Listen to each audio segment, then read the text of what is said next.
Men are suffering. They have different problems than women have, but they don't have it better. We tried to tell y'all, but we all got dismissed as, oh, stop mansplaining. They need our sympathy, they need our love, and they need each other more than anything else. They need to be together. Do you think women understand what it's like to be a man? Do you think women understand what it's like to be a man? Hell no, to the no, no, no, hell to the no. Who has easier lives, guys or girls? Guys. Why guys? They have not many problems to deal with. To deal with? Yeah, that's fair. Definitely girls. Girls have easier lives? No, definitely guys. Guys? Okay, why is that? There's a lot of sexism in the world today. Yeah. Guys. And why is that? Because they don't have everything to deal with from the emotions and all that sort of stuff as well. So they just have it so much easier than girls. All right, cool. So we're here with? Amendim. And who? Natalie. And Natalie. All right, so the first question I'm going to ask you guys is, do you guys want to know why her titties are so big? Because they are filled with a whole bunch of lies. Of course it's easier being a man. All you have to do is be exceptionally flawless, be strong and shredded like an ox, have an IQ of Albert Einstein, be an absolute professional, and make zero mistakes. Where's the easier lives, men or women? Men. Why do you say men? Because men suck. Men suck? Yeah, so they just have the easier life. You guys just have shitty personalities. You guys just suck. We all have shitty personalities? Yes. How does that give us an easier life though? Because it just does. Isn't that kind of sexist? No. Would it be racist if I said black people have shitty personalities? Yeah. So wouldn't it make you sexist if you say men have shitty personalities? Okay, but you can't tell me you've met a man that has an okay personality. That's is it a shitty person? Do you have a father? That I haven't seen in 3 years. That explains a lot. Bomboclot! Men ain't shit. You mean it? I mean it. Drop a hot take. Men are trash. Why do you feel that way? Terrible experiences. No. All men are trash? It's if all men get hurt by you saying that statement, then they're a part of the problem. If they don't get hurt by that statement, then they're not a part of the problem. Do you agree with that statement, all men are trash? Yeah, I agree. Now, if you guys awaken your cheek-slaying shutting gun and open your thoughtagon, whenever a woman says, I know a lot about a man, Men are trash. Terrible experiences. or she talks like she understands a man, about 99.99999999999% of the time, she is talking about only being used for sex, a cum bucket. But the truth of a matter of fact is, she will never truly understand the hardships and struggles of a man's life and what kind of issues that a man goes through on a daily basis. I feel like men, simply just by being men, even no matter how aware they are, because of the existence of the patriarchy, is reinforcing it either way until we can get on a consensus for equitable action. Men just being men are inevitably going to be trash, even if they don't think they are. Bomboclot! No, I said the majority of men that I had experienced were trash. But you did say the majority of men are trash. Bomboclot! Are you able to come on this podcast and say that men, I don't remember exactly what you said, but it was something like men are trash, right? No, I said men are nasty, but then I said all humans are nasty. But I'm saying what men are trash, that's common in society, right? Women are trash isn't. Men are held accountable all the time, every day. But so are women. Women are held at a higher standard. No, we're Bomboclot! I honestly think that it is absolutely so terrible for a woman to grow up for the rest of her life thinking she's the victim, only to get hit with the cold hard fact that she is the privileged gender that society caters to. And in this documentary, Nora Vinson absolutely crushes the patriarchy argument in every single way. She's hardly a supermodel or movie star, but today, Nora Vinson is getting the full-blown glamour treatment. Nora's a writer, and one of these shots will adorn the cover of her new book. This wasn't just a stunt. This was about learning. This is a human project. It was about finding something out about the human creature, and I learned it the best possible way because I went through it. What Nora went through, or more accurately, what she became in the last 2 years, was a man. Yeah, a little bit shorter on the top. Okay. No, Nora didn't get a sex change operation. She did it the old-fashioned way, with acting and a disguise. At 5'10", 155 pounds, and wearing men's size 11 shoes, Nora was a natural. When all the pieces are together, hair, makeup, voice, posture, style, the transformation is complete. Walk like a man, talk like a man, walk like a man. And Nora Vincent becomes Ned Vincent. Do you think women understand what it's like to be a man? Not at all. No clue. Nora No are happy idea. she is a she. The irony is not lost on Nora that it took a trip into manhood to help her appreciate her own femininity. I'm so much closer to myself than I ever was, that I really like me. I really like being me, and I really like being a woman. Did you like being a woman before Ned? I did, but I like it more now, because I think it's more of a privilege. I like it more now, because I think it's more of a privilege. In other terms, allow me to put this into context so you bumblecluts have a better understanding. When Miss Nora Vinson was a man, she felt alone because society does not care about her or her feelings. But when Miss Nora Vinson was a woman, society and people tend to help her more because, like she said, being a woman is a privilege.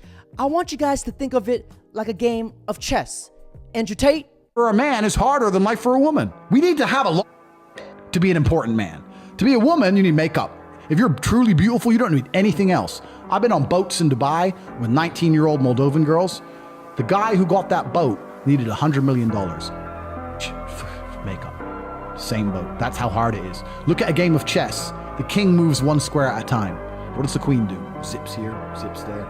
Easy for a chick, right? Who has easier lives, men or women? This question always causes so much controversy, so let's talk about it. Full disclosure, my nuanced take on this is that men and women both have difficult lives depending on the pathway that they choose. They both have a path of least resistance, and they both have a path of the most. But what I think this question is really asking is who can get the furthest in life or live the best in life while doing the least? And the answer to that would have to be women. You smart, you loyal, you're grateful. The only way for a woman to truly understand just how difficult a man's life is to simply walk in his shoes. I wanted to enter male spheres of interest and see how men are with each other. I wanted to make friends with men. I wanted to know how male friendships work from the inside out. Ned's first act as a newly minted male was to join that quintessential bastion of camaraderie, a men's bowling team. The only problem was she's a terrible bowler. I probably bowled before this 3 times in my life, and that was, in high school when you do it with both hands, So it was just insane for me to walk into this place without any. And why didn't they just run you out of town when they saw how bad you were? It's an amazing thing because I think, that shows you the generosity that they had. It was the first of Nora's many surprises. She thought these guys from a working-class Pennsylvania neighborhood would mock Ned's bowling and reject him as a guy. But from their first meeting, they accepted Ned. The handshake was unbelievable. It blew me away the first time I shook hands with a guy, a strange guy. And I was amazed because you think of women, we're so nice, we're so easy, men are so mean. The team had bowled together for 9 months, and gradually Nora gained entrance into the inner sanctum. She found that all the cussing and good-natured ribbing is just how men often show affection for each other. A lot of women say it's difficult to bond with a man. Men ain't shit. But the truth of a matter of fact is, you can give a man and his pal a freaking yoga ball, and he can absolutely have a fucking blast with it. Perfect. Perfect. Perfect. Perfect. Perfect. Perfect. Perfect. Perfect. Perfect. Perfect. Nora came to see that between men, intimacy is sadly lacking. There's a tremendous potential for tenderness between men, and I'm not sure that it's always realized, and it's terribly sad. Cracking the mystery of a boys' night out is one thing, but what about the explicit world of a man's sexuality? I really ran smack up against the difference between male and female sexuality, is that female sexuality is mental. It's up here. And male sexuality is a bodily function. It's a necessity. You just have to do it. You went to a couple of sex clubs. What were you trying to get at?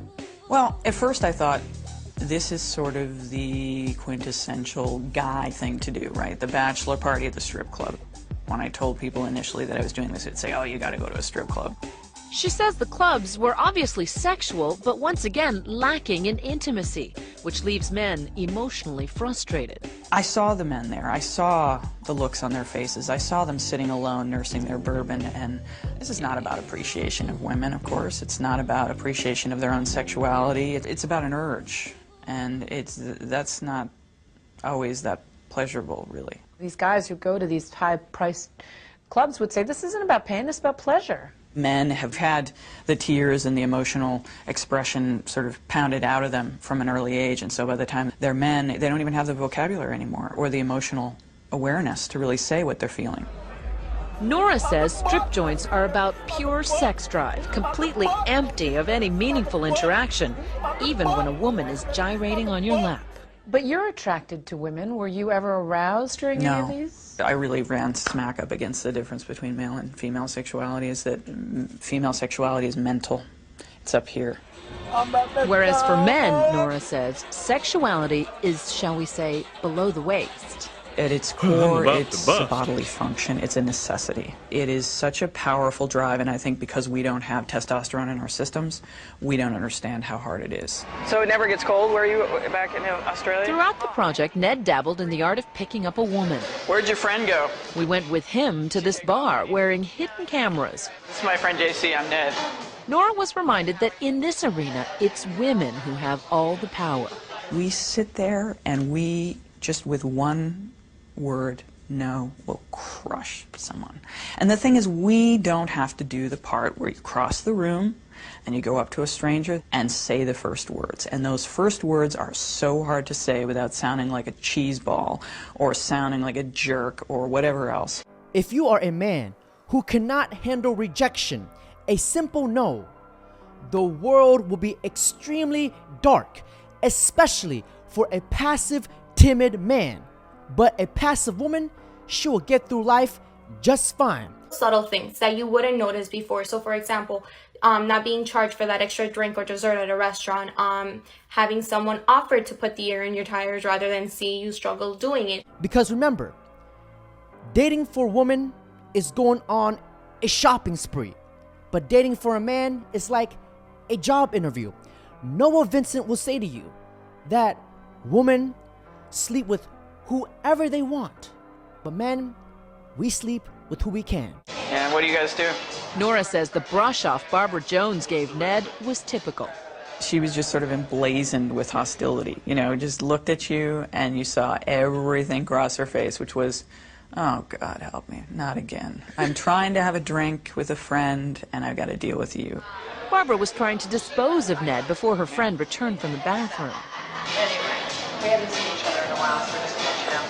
Yeah. Gotta head out to mom. But Ned returned and told Barbara the truth about her gender. You were saying you gave us all the lines, like, try to get rid of us. I see it, and as a woman, I have such sympathy. I'm like, oh, I hate being this guy that you're trying to get rid of. You know? Talking to a woman, Barbara seemed more open and friendly, and in the end, actually apologized for how she had treated Ned.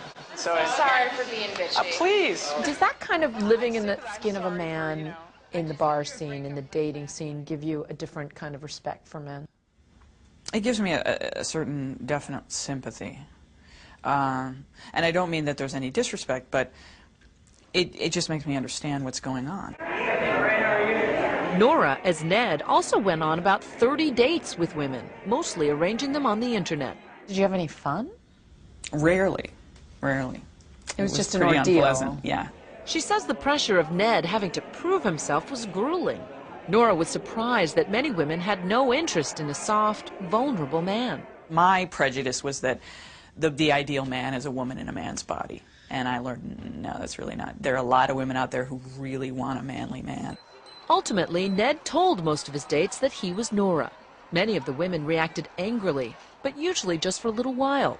Some women wanted to continue the relationship. They remained interested in pursuing something further, you know, so whereas... Sexually. Yeah, and that was heterosexual women who, that's what I'm saying. It's all up here, because they said, well, we connected, and, you know, there's something, I really like you, and I don't care. How many guys would do that? That's the difference between male and female sexuality right there. This right here, Miss Nora Vinson, just proved the red pill ideology that women, they fall in love with how you make them feel. It's the exact same way how women, they fall in love with their ears. They want to feel heard and understood. But men, we fall in love with our eyes. It's the exact same reason why women wear makeup and men lie. Nora says she found differences not only in sexuality and intimacy, but in every walk of life. I'm in the market for a car and... Take, for example, shopping for a new car. Going in as Nora, the sales pitch quickly becomes flirtatious. Any guy that gets in is going to feel like, okay, this girl's... I want to date this girl just for a car. Well, I didn't say that. But going back to the same salesman as Ned, the tone was all business, and the talk was all about performance. They have the 3-liter Duratec V6 engine. And in the end, a personal touch for Nora the salesman would never have offered Ned. All right? Thank you. You're so welcome. Much. This documentary was exceptionally well put together. Miss Nora Vinson went above and beyond, and she didn't have to. That's why she will always have my respect. She's the only feminist that I will ever say that I respect. But unfortunately, I found out that Miss Nora Vinson passed away by the hands of her own doing. For my assumptions, most likely depression.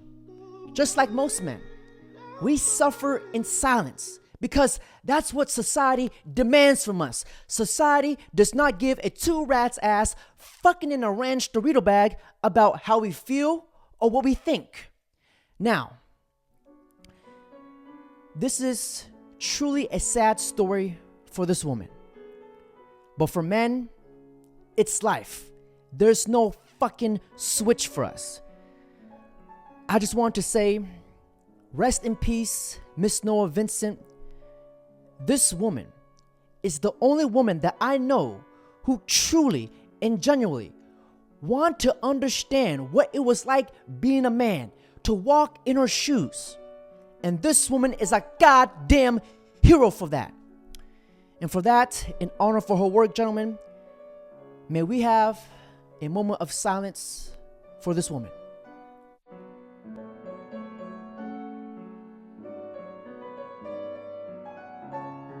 I have the utmost respect for this feminist because she went all out, she lived it, and even at the end of the day, Miss Nora Vinson herself admitted she couldn't do it, living and walking in the shoes of a man.